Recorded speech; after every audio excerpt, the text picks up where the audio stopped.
Mastering the when in defining relative clauses, taking your English to the next level. Hello, language learners.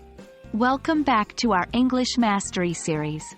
Today, we're going to deep dive into the advanced usage of when in defining relative clauses.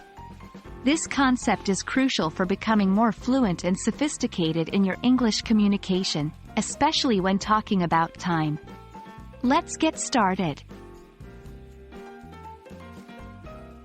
Before we jump into the advanced usage, let's revisit the basics of defining relative clauses. These are clauses that provide essential information about the noun they are referring to. They cannot be removed from the sentence without changing its meaning. When is one of the relative pronouns we use to introduce these clauses, and it is specifically used for times.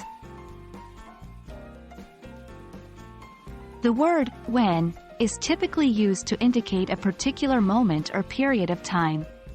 For instance, in a sentence like, I remember the day when I first met you, when introduces a defining relative clause, giving us more information about the day. Now, moving on to the advanced usage of when. One key thing to remember is that we can use when to refer not only to specific dates or times, but also to more abstract time periods. For instance, you could say, in an era when smartphones were not invented, people used to write letters to communicate. Let's get into some practice.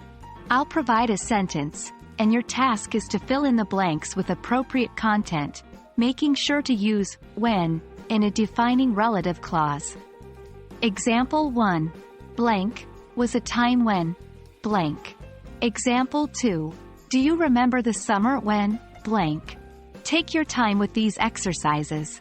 They'll help you to familiarize yourself with using when in defining relative clauses in a more advanced way. And that's it for today's lesson. You're now equipped with a deeper understanding of when in defining relative clauses.